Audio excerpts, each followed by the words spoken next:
to be in this position. Never for 1 minute thought I will be here giving a talk on Clout archery.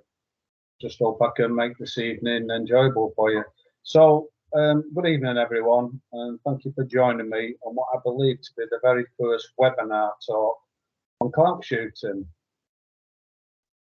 I feel like I may be teaching a lot of you how to suck eggs this evening, but if you can just take one thing away from this meeting to pass on and help another get involved in this amazing type of archery, then it will all be worthwhile.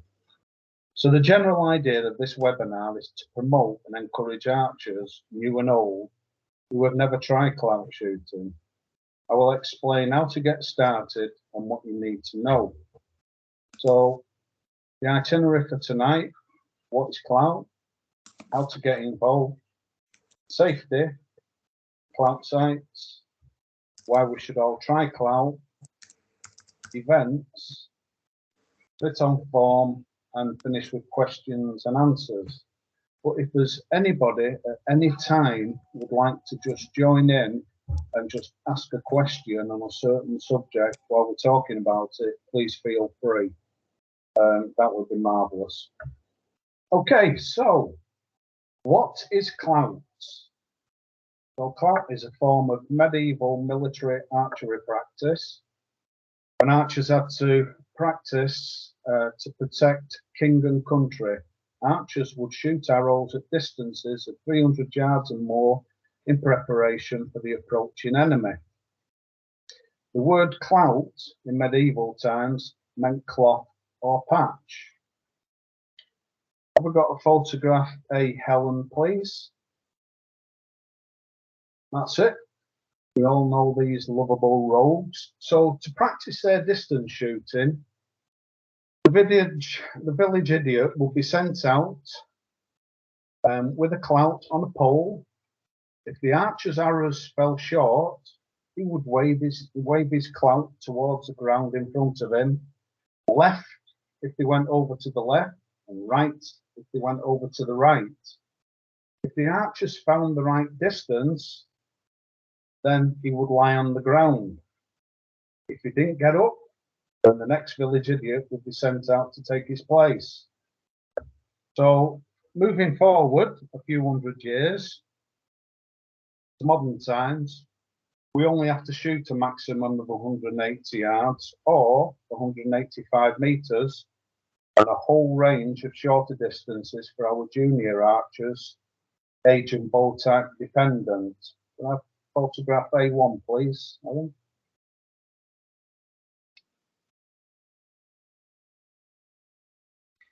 Ellen, that's it. Okay. Right.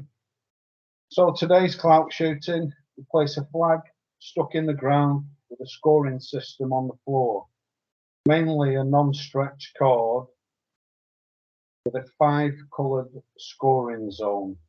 You get 5 points for gold, 4 points for red, 3 points for blue, 2 for black, and 1 for white.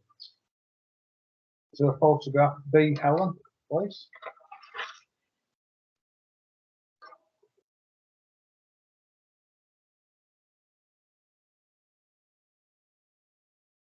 Okay. Not found that photograph yet. There you go. There. Okay, so there's 3 different types of clout shooting. There's a clout shoot is 36 arrows. A double clout is 72 arrows, with a set of 6 arrow sighters for each clout. The 3 types of clout we shoot are called an imperial one-way clout, an imperial two-way clout, and a metric clout. This is always shot one way, as WA don't recognise two-way shooting. The imperial clouts are measured in yards, and the metric clouts are measured in meters. A photograph C, please, Helen. When we all go to collect our arrows, please keep your eyes fixed to the ground. Unlike target archery and field archery, We do want our arrows to stick in the ground, so please avoid walking into any arrows in the ground. When you approach your target, please don't enter the scoring zone unless you have volunteered to be a colour sergeant. People in this photograph are colour sergeants. So you've got one guy pulling the rope nice and tight, and then you've got 5 gentlemen there who are assisting in pulling the arrows out. There is normally a painted circle marking the outside of the scoring zone. Any arrows outside of this can be picked up, but they will not score. So, how can you get involved with Clout? Belonging to a club who has its own Clout field is a massive bonus. Unfortunately, not many do. The distance you would need as a minimum for Clout use would be 245 to 250 yards. That's for an Imperial Clout. A much larger range if you wanted to shoot metric. This now increases to 250 metres to allow for gents compound archers. These sizes that I've given you will allow for your 50-yard overshoot and a 10 to 15 yard shooting and waiting line. I'm being a bit overcautious here with this waiting line. I'm just thinking of safety more than anything else. A much larger field will be needed to hold the tournament. If you wanted to try Clout and haven't got the facilities, don't worry too much. Help is on its way. So, on almost every entry form, if not all, there's a piece that says all archers should have and have instruction prior to the event. This can and has prevented archers from trying Clout. It's a bit of a catch-22, chicken and egg type thing. So how can you enter a comp if you haven't tried it? And how can you try it if you haven't got a ground? Depending where you are in the country, most counties and regions now hold their own Clout championships. You may need to contact your county or regional secretaries to get advice on clubs or venues that have Clout facilities to use. When I first got into Clout 30 years ago, my practice was at the event. I would enter the shoot with a purpose to use the day on a particular area, be it a new site, a different set of arrows, my form. There was a whole host of things to up my game and become a better Clout archer. Because more people are wanting to try Clout and get involved, places are now opening their doors and offering open days to help people try Clout shooting. Mark Hayes has done a Try Clout event in Yorkshire, which was a great success. The Clout Collective have regular open days. The club I belong to, Goldcrest Archers, took 25 of our members along last month. And that outing has now got another dozen new Clout archers who we will encourage to come along to more shoots. The other dozen we took are already addicted to Clout. Also, more recently, Lancashire have been holding Clout open days at Blundell Sands. Roxanne Prime is a person to contact in that area. So things are moving in the right direction, and it's all about promotion, which is why tonight is happening. So those are just a couple of areas that I've mentioned regarding having open days and Try Clout events. I'm not aware of any others, but I'm sure there are. I'm sure Dickie and Roz do things down south similar to that, and it'd be marvellous if they did. I'm sure others will. Now, as a last resort, it's acceptable to allow somebody verbal instruction prior to the day's shooting. Make the tournament organisers and judges aware of what you are doing. So, for example, if your guy who's never shot Clout, you can ask him to go up to the shooting line. This is, like I say, before the event takes place. Normally, if you got there an hour beforehand, before everybody starts putting the foot markers on the ground, that's a good opportunity. So take your archer to the line and give them a bit of a talk on what to do, but under no circumstances take arrows onto the shooting line, because there are people who like to walk up to the Clout flag, have a look around, and just go for a stroll and a chat with a fellow archer. So please never ever put an arrow in your bow when you're helping somebody. So that is allowed, a bit of verbal instruction in the morning. So we'll move on to a safety. Now then, I often cringe when I hear archers talk about Clout.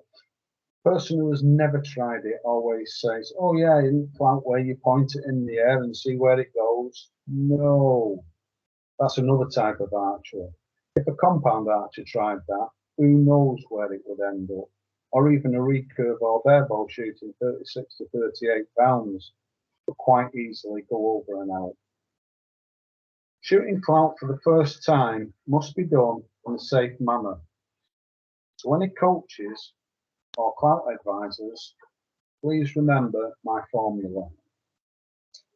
Whoever you're teaching, ask them to set up their target site for their furthest distance. Let's imagine that distance is 100 yards, but we are working towards 180 yards. Please remember what we are trying to achieve is reaching the Clout distance safely. So knowing your archer is going to fall short by at least 40 to 60 yards can then work in small increments to safely hit your 180 yard distance. Overshooting your Clout flag on your first time out with no guidance could get you thrown off your ground or could even close your club down. So please, please always take care and shoot shorter rather than longer. So let's have a little talk on sights. Sights, I hear you say, we longbow archers and barebow archers don't have any to use. Don't let them fool you. So a clever longbow archer can have multiple sights. Helen, can you show the photograph D, please? Let's start with the most common one, which is a rubber band, normally 4 to 8 inches under the handle. Putting that on something in the distance will work well, but the best sighting aid for longbow archers is their bracer. Multiple clasps, which help keep them braces tight, work amazingly. So I've got one here in my hand, but I think the picture is a better understanding. So using the first one nearest to the hand and working their way towards the elbow will allow them to elevate their trajectory. If you have never used this style of aiming, then give it a go. And let's hope this could raise your scores. And that's what I meant earlier regarding going to events if you haven't got a venue. Just go along with a purpose and just practice things. It will put you in good stead for the following events and the season ahead. So can you see that? It's absolutely a brilliant aiming point. So longbow archers who claim, no, we don't have any sights, we do.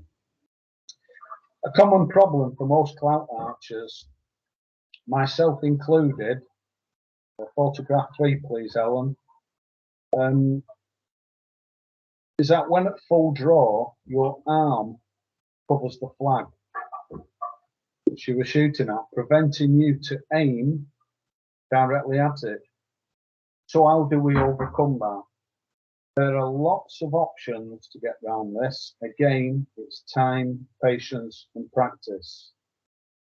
Some archers will use their non-dominant eye, alter their pressure button by moving their center shot so far out it will send shivers down the target archer's spine. As a left-handed archer myself, my sight was always on the left-hand side of my bow, set around about 4 inches under my pressure button.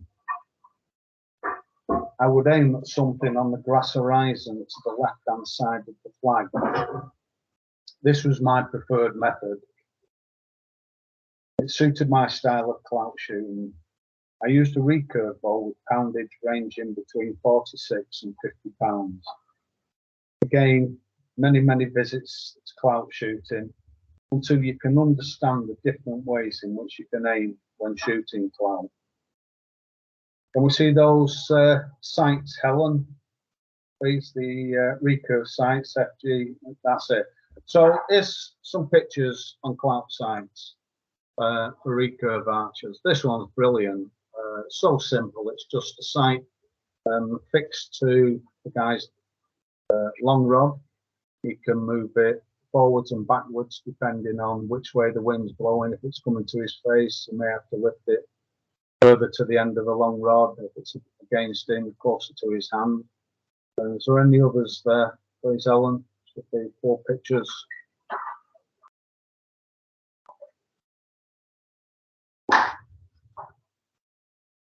Okay, there's another one that's just simply been adapted onto Steve's bow there. You can see where he's actually drilled through his height riser and put a piece on there so that he can fix his Shibuya sight. Again, most of the sights work around about 4 inches under your pressure button. That one's a brilliant one. I've actually got this piece of wire. It's just a piece copper wire bent, and you can just simply manipulate it to whatever shape you want. And you just need 2 rubber washers, one to go against the riser, the other one to then put the piece of wire against the rubber and then screw your long rod in. And then you need 2 rubbers, one on the bow, then your wire, and another rubber, and then screw your long rod into the riser. The rubbers will stop it from vibrating. And that is the simplest way to get into clout archery for a recurve archer. There should be one more, Helen, on the recurve sight. That's it. Again, if you look where the actual sight is, you know, the sight is roughly about 4 inches underneath the pressure button. And I don't know where that gentleman and all the guy, Andy Farley, I don't know what he's sighting on, but if that was me shooting just where the grass finishes and then you've got like a fence line, that would have been my preferred aiming point. So there's loads of things, and the best thing to have if you're a clout coach, always have a roll of insulation tape with you and a couple of cocktail sticks. You can see that cocktail stick. So by putting the cocktail stick on the riser and a piece of insulation tape to hold it in place, you can simply move that to wherever you feel fit for a sighting point. So don't get caught short without having that in your kit bag. So let's move on to compound archers trying clout for the first time. As a coach, this can seem a little bit unnerving, especially if the person you are helping thinks you aim in the air and just wang it. Remember my method of starting short, be patient, and work your way up slowly. It's better to be safe than sorry. A lot of compound archers are now using mirror sights, but as with most things, there are other methods.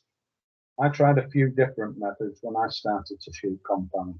My first type of aiming was a point of arrow on the flag. That worked reasonably well for me, but wasn't quite as accurate as I would like it. My preferred method of aiming now is the mirrored sight.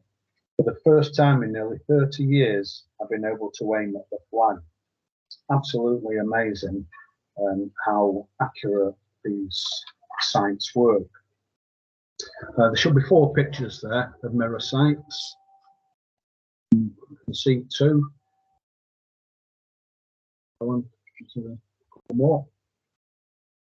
Now there's an unusual sight, similar to a recurve sight, but that one still allows the bubble in the bottom of the sight, so it helps the compound archers level the bows up. And then I think there should be just one more.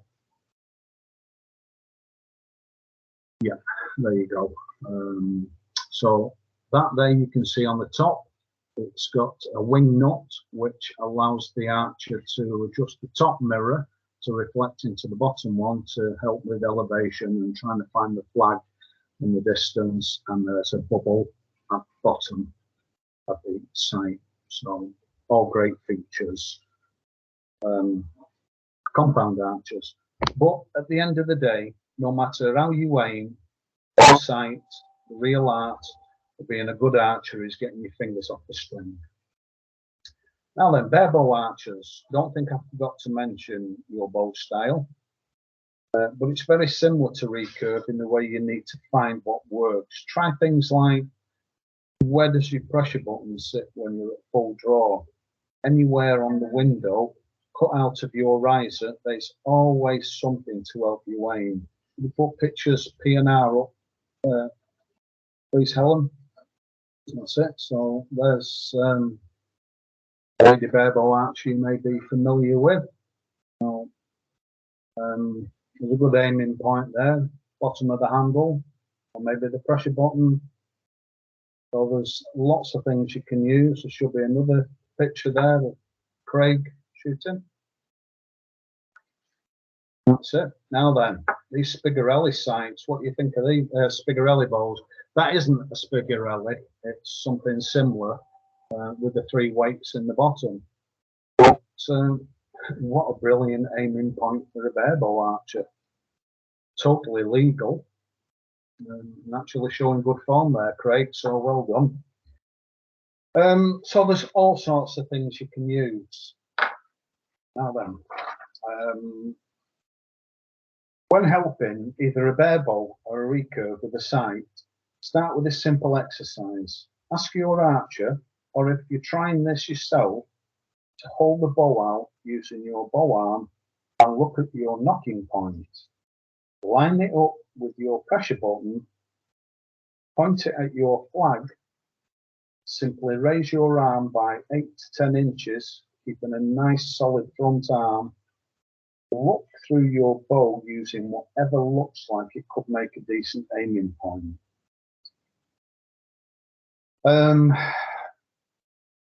Be it a piece of wire or a cocktail stick held in place with tape, or using barebow, find that perfect spot on the bow. Can you show photograph S, please, Ellen? That's it. Again, now that's a Spigarelli bow, but just look. Once you're at that position of aiming, you can then just simply look at your bow. And this is what I say, you need to have a strong front arm because you may be up there for 30 seconds, 45 seconds, whatever it takes to find that position on your bow that either meets the flag, the grass horizon, the top of the trees, whatever it may be. So for me, it was always using a fence post or a bush down on the grass horizon to the left-hand side of my bow. Remember, I'm left-handed. So here's a tip I'm going to give you for free. On the morning of the shoot, don't use a shadow or a dark spot on the bush or a tree, as these will disappear as the sun moves through the day. Your sight mark will no longer be there, so always choose something that is going to be permanent. Has anybody ever experienced that, using something in the distance that may have moved or has disappeared? Yes, I have, Peter. All right. When I first started, because I'm barebow, everybody. When I first started doing Clout, I used the tree line that was in front, but obviously the trees do move depending on the wind. And I just got a little hole in between the trees that was my reference point. And it wasn't until a couple of ends later that I realised that that hole that I thought I was looking at had actually moved about 2 foot. You know, literally 2 foot from my perspective. So that was when I then thought, okay, I need to use something on my bow because then it doesn't move. Yeah. Okay. I'll give you an example. I knew someone that shot a clout at what they thought was a lovely rock until the family got up from their picnic and walked off. Yeah. I've also seen an archer do something very, very similar, But this thing at lunchtime got up and walked away, and it was a big cow laid down all morning in the field. The cow got up and walked away. But my experience on that, and I think everybody will fall foul to something like this, it was at a ground, and in the distance there was this old clapped out tractor that had been there all morning, and I used that as my aiming point. And sure enough, come lunchtime, this big cloud of diesel black smoke kicked up from the tractor, and off the farmer went. Sight mark gone. Lost all my points then. So try and fix something that you know is going to be a permanent fixture. I once knew an archer who used a large dress ring on their bow hand. What an aiming device this was. Bear that one in mind. Great big ring on your finger, holding the bow out. That made a good sight mark.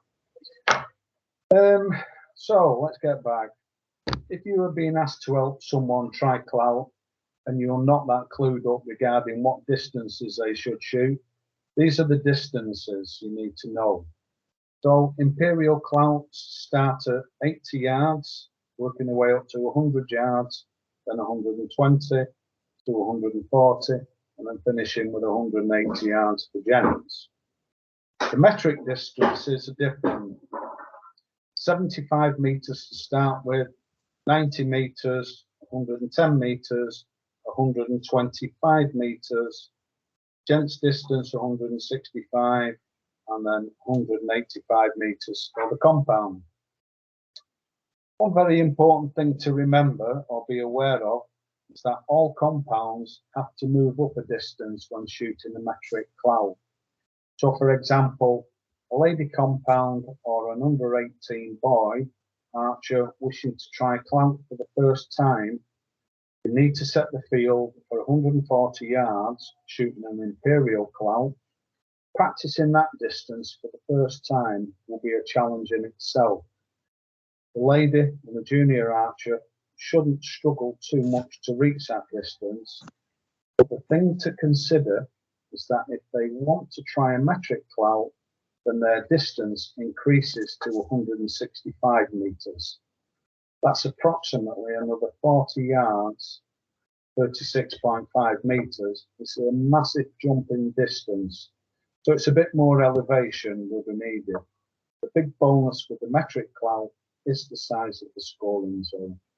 The diameter is 15 meters, each zone being 1.5 meters radius. All archers, regardless of age group, have to move up a distance when shooting metric clouts. Just something to be aware of if you are helping archers. Don't have them practicing the imperial ones all the time and not being aware that if you take them to a metric, you will have to move up a distance.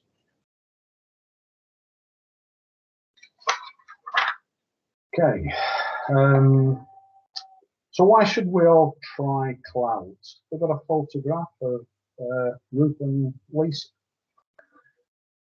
Beautiful. So when you ask somebody who has been to a clout shoot for the first time, well, what do you think of clout shooting? They normally come back with something on the lines of, I can't believe how relaxing and friendly it is. Everyone was so helpful and encouraging. And that's such a fantastic thing to hear. And why would you want to go to a shoot all tense and nervous? I consider clouters to be one big happy family. But on the other hand, if they didn't like it, ask them why, and I'll guarantee it's because they couldn't hit the scoring circle. And that will be the only reason for not enjoying it. If you are one of those people, or you know someone, then don't give up, try again. As there may have been all sorts of things working against you. Bad weather, rain, wind in your face, heavy arrows, not knowing how to sight or aim. Shoot alongside somebody who knows how to do it. Because the first time your arrows go in the scoring zone, a magical smile appears on one's face. Talk to any clout archer. I've never come across anyone who won't let you in on their own little secrets. So taking little bits of ingredients from experienced Clout archers will help you create your own perfect recipe to shoot well alongside the best Clout archers. Has anybody got any questions on anything up to now? Has anybody met a Clout archer who said they didn't enjoy it? Or has anybody? I have a question, Peter. Yeah. You mentioned distances. Yeah. Minimum distances. What about side clearance? Side clearance, you need 25 yards from the centre of your furthest flag, or so if you've got one single flag out, you need 25 yards either side of that flag. Okay. Regardless of how many flags you have, you need 25 yards either side. Yeah. Okay. Thank you. Okay. Right. Okay. So there are so many things you can get out of Clout shooting. The Tassel Award scheme offers so much. Thanks to Andrew Neal for all his hard work. You can claim things.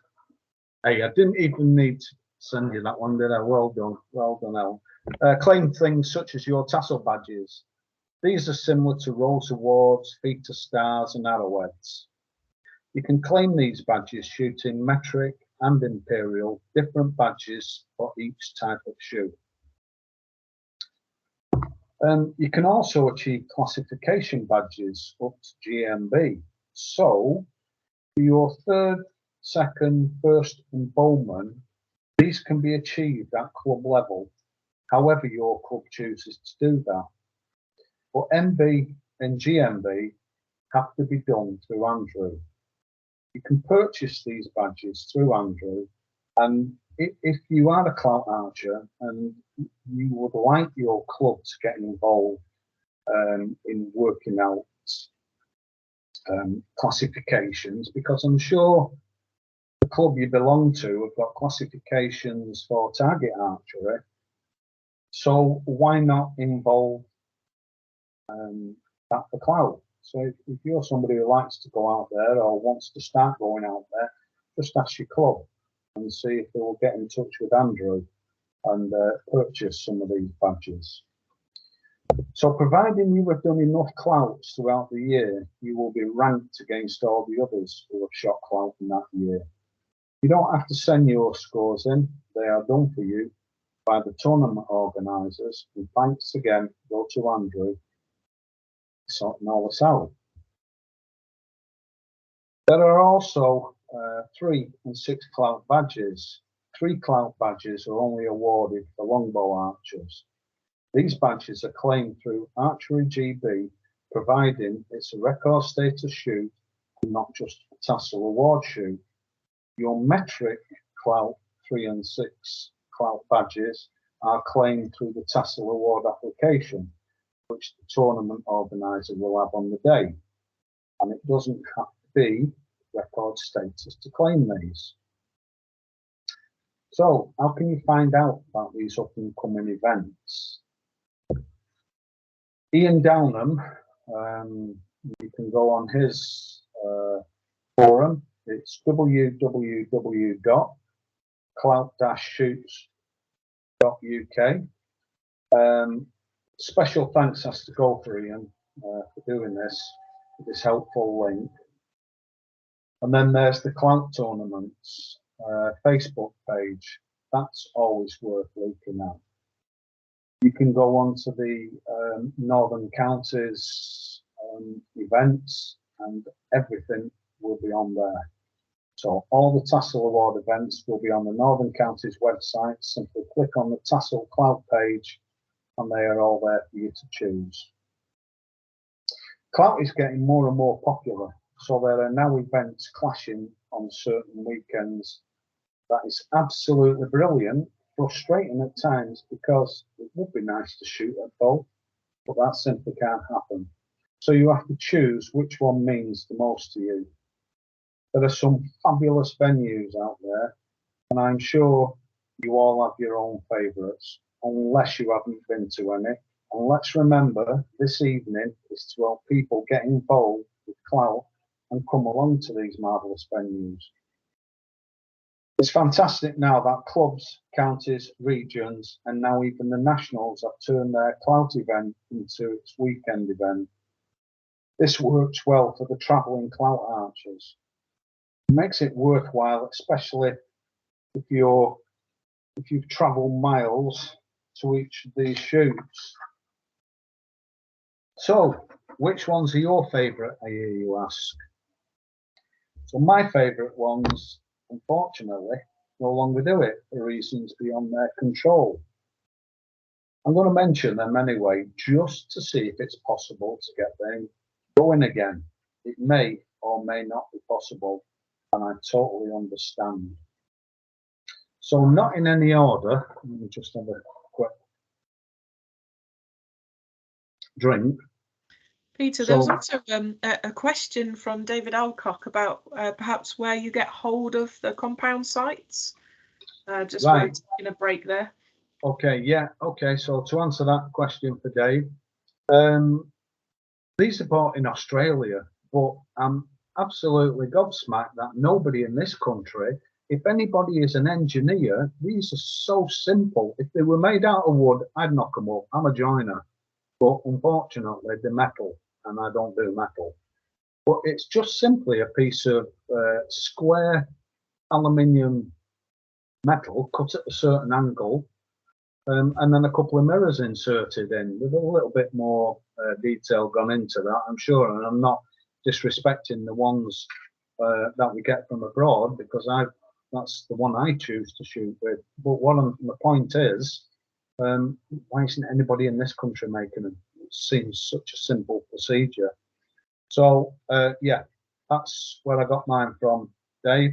If you Google Australian sites, there's a guy over there who makes them, and they are a good, effective site. They've got no stock at the moment, though. Well, that's why I'm saying there should be somebody in this country who can make them. Is that you, Emma? It is, yeah. Right, okay, thanks for joining us. Nice to see you both. Yeah, so if there's an engineer amongst us, start getting them made. I'm sure you'll be able to sell loads, and it can't cost you much to make them. It's only a bit of metal. So that's my plea to any engineers out there: start making Clout sites for your English archers and everybody else in the country. And then maybe we could sell them to them. Who knows? Right, going back, I hope that's answered your question, Dave. So not in any order, but my favourite shoots were Panda Bowman in Leeds. That was an Imperial Clout. Devon and Cornwall, metric Clout. Leicester and Rutland held at Great Casterton, metric Clout. Les Kent, Barebow Archers in York, an Imperial Clout. And Durham and Northumberland held at Newton Aycliffe. All great shoots and well organised. I'm saying these as they always seem to do well, and occasionally broke records at these venues. So I know the Durham and Northumberland, they have got a replacement, but the reason they lost their ground was simply that the football club became too good, moved up a couple of divisions, and they had to alter their football field, so they had to put a fence all around it.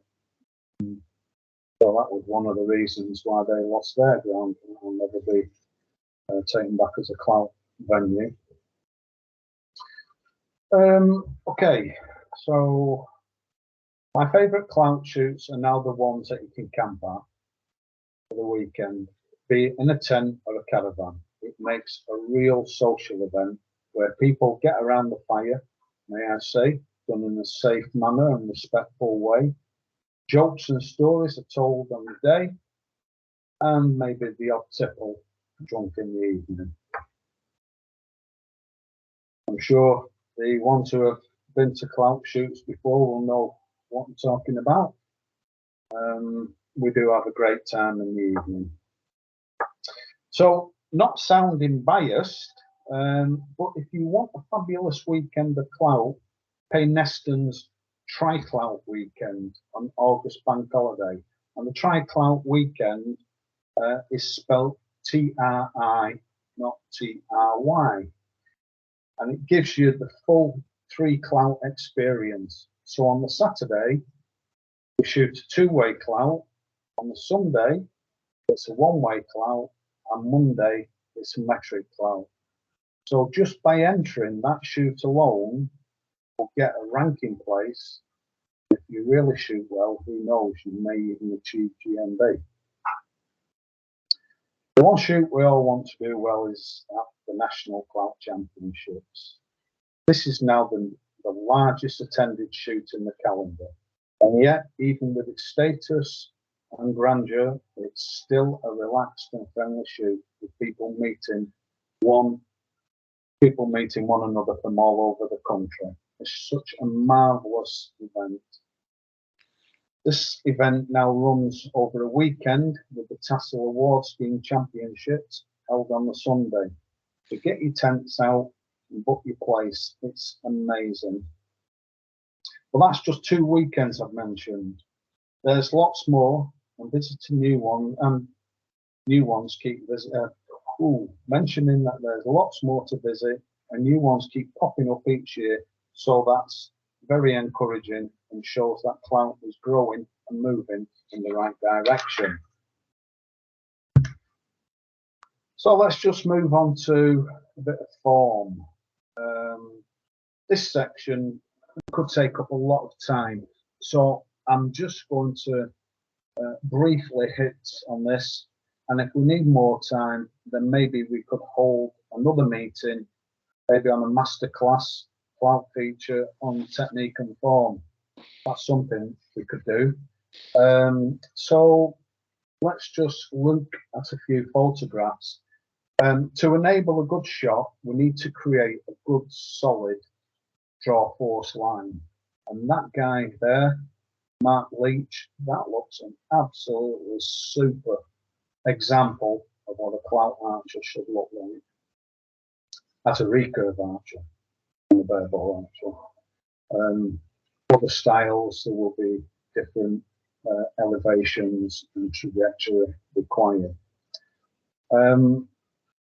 Most of you will know what I mean by this, but it's worth remembering more elevation is required to hit your mark when shooting Clout, as the distances are further than target archery. Often I see the archer keeping their elbow and the draw arm high. There should be some more photographs there, please. Ellen. By having a high back arm, this will reduce your draw length and could possibly prevent you from reaching your distance. Now then, that's another great example of a good draw force line, in my opinion. I've got 2 more coming up. If you can show them, Helen. Right, now then, this one, my friend Steve Kelly, he posed for this photograph. That's not normally how Steve would shoot, but I did ask him to create a high back elbow. What this does, it just allows the archer to creep forward, not managing to get full back tension to release a good strong shot. So you can see the difference in that photograph and some of the others that we've just looked at. So as you elevate, the front arms slightly bend at the hip, making sure your back elbow keeps in line with your bow hand and your jaw line. This will give you a good solid shot and will help you deliver a strong and accurate follow through. There should be another photograph on there, Helen, please.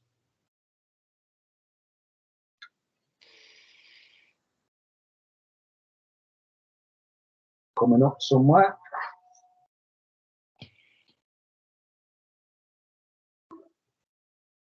There you go. Now look at that. Many of you may know who that is. She no longer shoots longbow, but again, just look at that position there. It just delivers a really good, strong shot. So you can see, well, you just have to use your imagination on this, but the archer is bending at the hip, just slightly elevating. Good, strong front arm, nice low elbow, and that should hit its mark. Okay, so just remember, what style suits one may not necessarily suit another. I'm also a strong believer in there's no right and wrong. It's purely what suits that individual. So you may look at people on the shooting line and think, oh my Lord, you know, that's not going to do any good. But surprisingly, you know, they can make the distance, and then there's others that you purely know are just not going to. So that's really all I've got to say. I mean, I've what we've done now, nearly gone on to 50 minutes. Some of you may be bored to tears. I hope that you're all still awake, looking at the faces on the screen. Yeah, you are. There's some photographs here now of the colour sergeants laying the arrows down on the floor in their respected scoring zones. So for those of you who have never done this before, the colour sergeants are laying the arrows down that they picked up. Let's say, for example, in the blue scoring zone, they will lie their arrows down within the blue scoring zone. When all the arrows are laid down and everybody steps out of the circle, each archer, hey, there's a familiar face. My Lord, that's going back 20 years. That's me bending over, sorting arrows out. I don't know where that one's come from. Must have snuck in.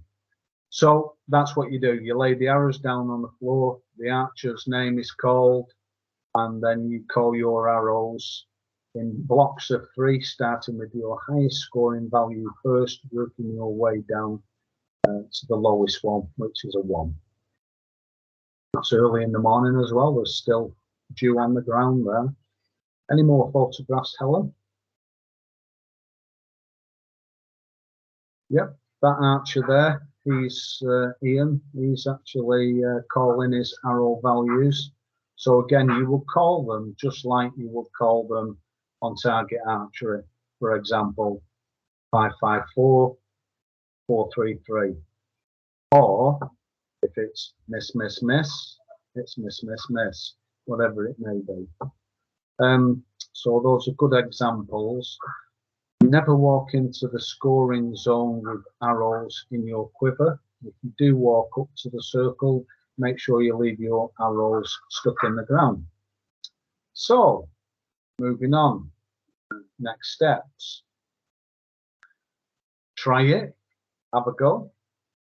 Try your club if you are fortunate enough to have a club, and simply find out more. You can contact me. You can contact Andrew, you can contact whoever you want regarding Clout. There's stacks of information out there, some of it good. There is a couple of things I will try and get you to avoid.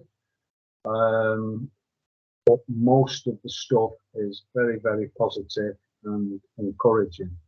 So guys, have you got any questions for me? Helen, you can see the screen more than I can. I can only see a few faces. So is there anybody out there who's got any questions?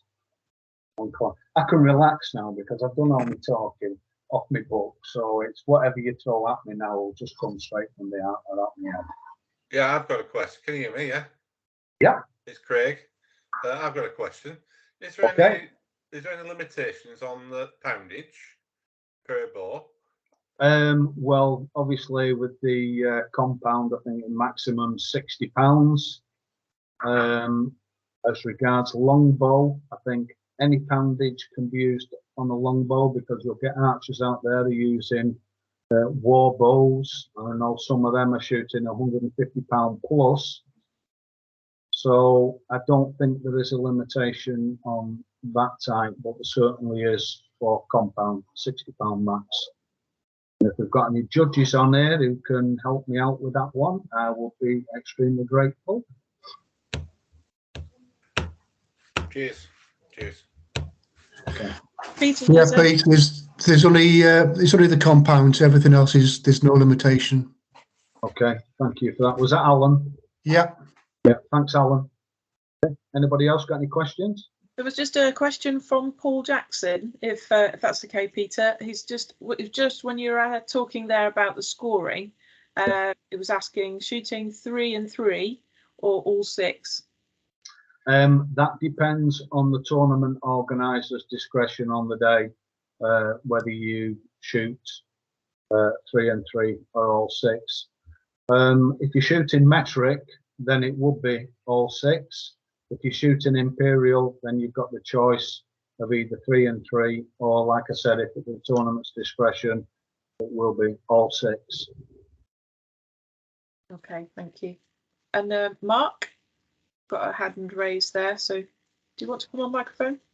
Yeah, good evening, everybody. My name is Mark Hayes. I'm a judge and a Clout archer.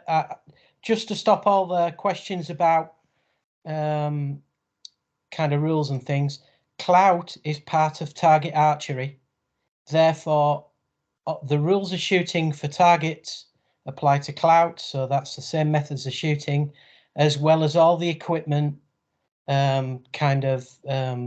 stuff. So anything that's applicable in target shooting is entirely applicable in Clout shooting. Thanks for that, Mark. Yeah, I think we fall under the umbrella of target archery. Thanks for that, Mark. Okay, anybody else?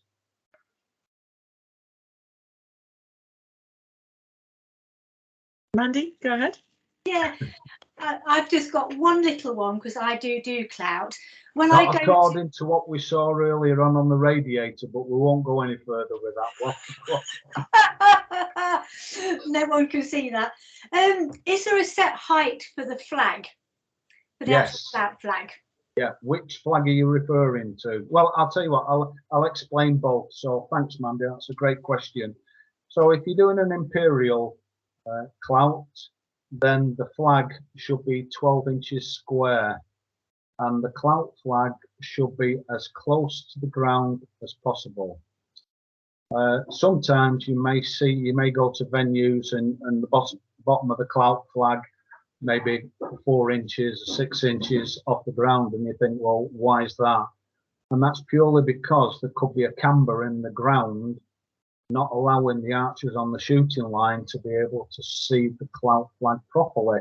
So that's why they've lifted it up, and the rule does say the Clout flag should be as close to the ground as possible.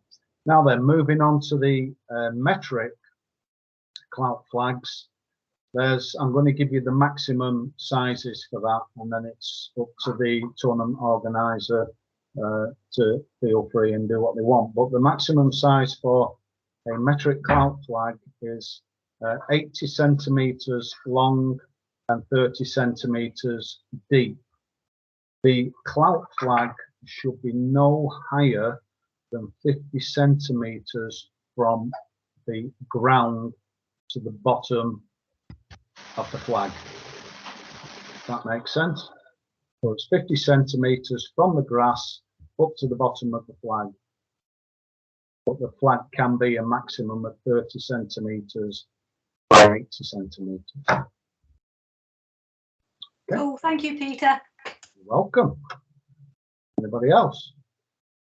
This is the easy bit, this. Mark, Christy, don't know if you want to ask your question.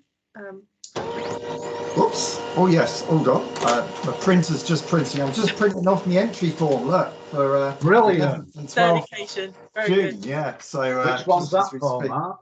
This is the Eagle Bowman Weekend of Clout. Absolutely fantastic shoot to go to, and I encourage anybody and everybody to have a trip up to Penrith. It is fabulous. It's a great venue, and Chris Battersby works so hard in encouraging people to go up there.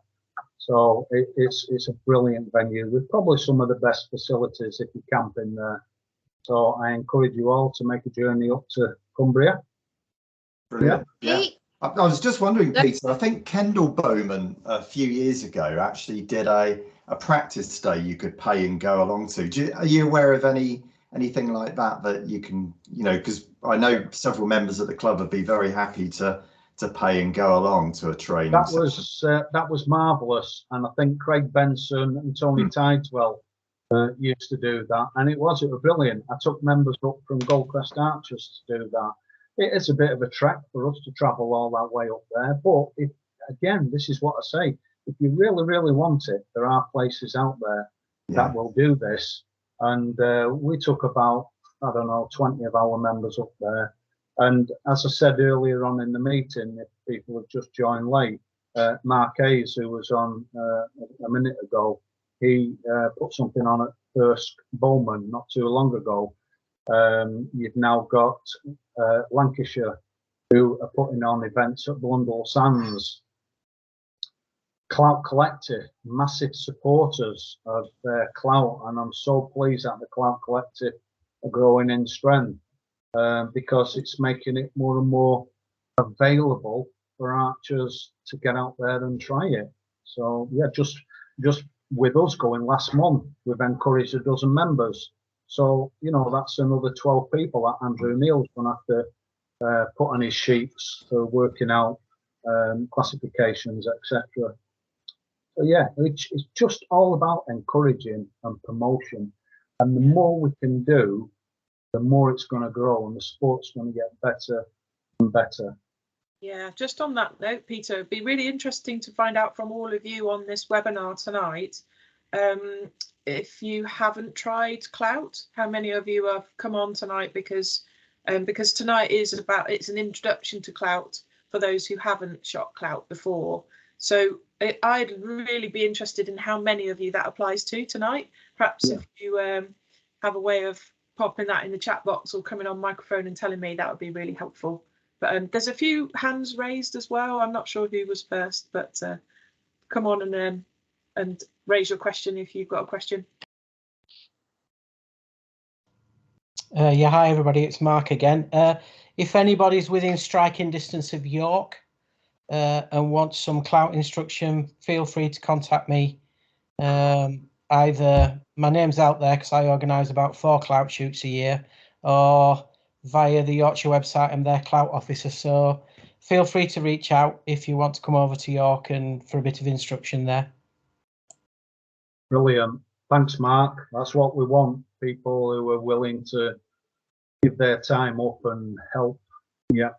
And talking of York, I think, well, it will be my first Clout competition this weekend, this Saturday at York Archers. So I'm really looking forward to that. And I know there's plenty of the local archers going to that, so it'd be nice to meet up with you. It seems ages since the season finished last year.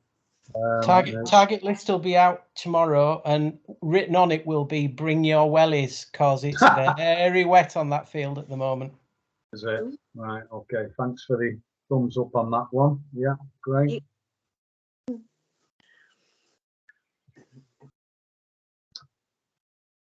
Anybody else got any questions? Yeah. Hello, Peter. Hi. It's Simon Brown. I'm with Nethermoss Archers. We used to hold the Clout for Lancashire until it went to our friends at Blundell Sands. Yeah. But we've since moved fields, and I'm here because I'm sort of looking at the possibility. We do have some possibility on our current field, so I'm sort of looking at the possibility of setting up Clout at our current at our new field. Well, Simon, that would be marvellous if you could do that, because I think at the moment, you know, we've only got Blundell Sands in Lancashire. I know Roxanne and we've been trying to raise the profile in Lancashire because it seemed to have just faded away, the Clout in Lancashire. But new blood's come along, and I think it's starting to work, and it's becoming a bit positive now. So if there was another venue alongside that fantastic venue of Blundell Sands, that would be marvellous. Yeah, it's a bit speculative at the moment, but I'm having a look. See what we Brilliant. Can you see any obstacles? What is the thing that's holding you back?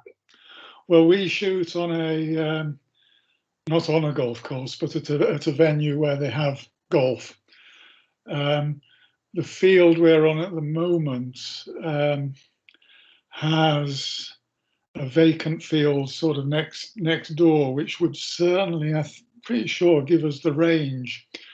Now there's talk of them converting that in time to a 9-hole golf course, but that might not happen. So, like I say, there's a few variables, but I just wanted to be, you know, informed a little bit as to the ins and outs. Well, if you would like me to come along at some point, Simon, just to have a look at your field and see, you know, if it's suitable.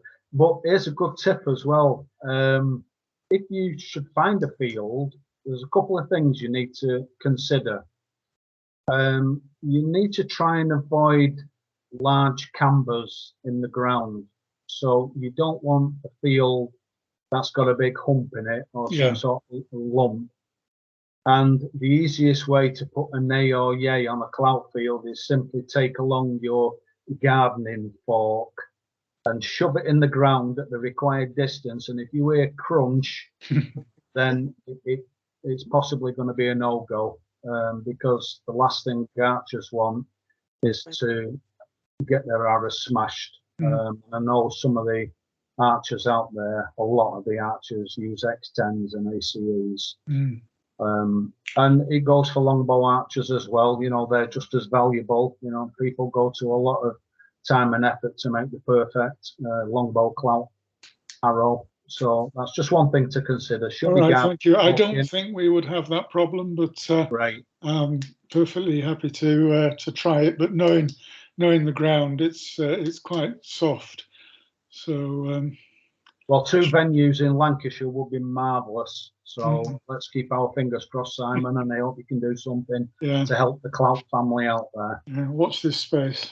Yeah, absolutely, brilliant. I'll be on your case anyway, Simon. Okay, has anybody else got anything to say?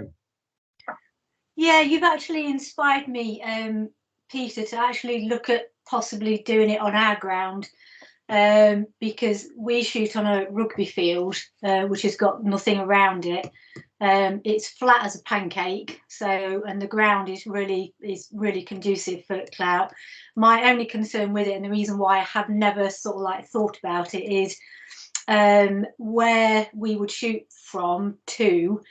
There's fields, there's bushes, but there's fields, rough land, if you like, behind it, which sometimes, very rarely, people can actually come across. They shouldn't, because it's private land, and that's the only thing that puts me off, is making sure that all that edging, no one could access it if we were the other end. But all I need is someone really to, and I'm not saying you, Peter, because I know you live away, but Helen might be able to help me with this, is actually have someone to come down and look at our ground, specifically for clout, to see whether or not it would be doable. Have another venue in Nottinghamshire. Yeah, and that would be absolutely brilliant. The more venues we can get, the better. But the safest way to do that is to just find all your entry points for possibility of people encroaching onto the ranges, just by simply putting on, you know, tape, you know, the black and yellow tape or the red and white tape, and having put in place caution archery in practice, something like that. Which is what we do for target. So I'm just assuming it's the same for clout. Right, I'm going to look into that. But we also use the word fast if we see anybody in the distance or a potential hazard. So, you know, if you're thinking it's a reasonable venue and that's the only obstacles, then there'll be ways and means of getting around that, Mandy. So, yeah. Right, okay. So we can work on that. That's brilliant. Caroline, did you have a suggestion there? Yeah, I was just going to say to Mandy that Mario should be able to go over to Mandy's field, actually. Yeah, absolutely. Yeah. Right, okay, yes, you're right on. Yeah, and he's only literally... He's only just away from you, isn't he? Yeah, he is. He's only a spit away. Right, I'll get in touch with him and get him to have a look at it. Cool. Just a like reminder. on my cabinet here, they're all the Clout entries of shoots I'm going to. Would you like me to count them? I'm doing mine too. That's fantastic. Excellent. Well done. Just a note there, if people are looking to start shooting Clout, please remember, before you use any range, you do need to register your range. You need to be in receipt of a range registration certificate before archery begins at that range. So if you already shoot targets on a range, when you're shooting Clout, it's a completely different range. You need to register it as such. Yeah, that. Thank you, Caroline. There you go. There's an example. There's an example. That's an excellent bit of advice, Ellen. Yeah, just don't want accidents, and we certainly don't want to put Clout in any sort of jeopardy. So just stick to your safe measures. Okay. Yeah. Okay. Thank you very much. Anybody else? Stop the recording there, if that's okay. You can keep asking questions, but okay.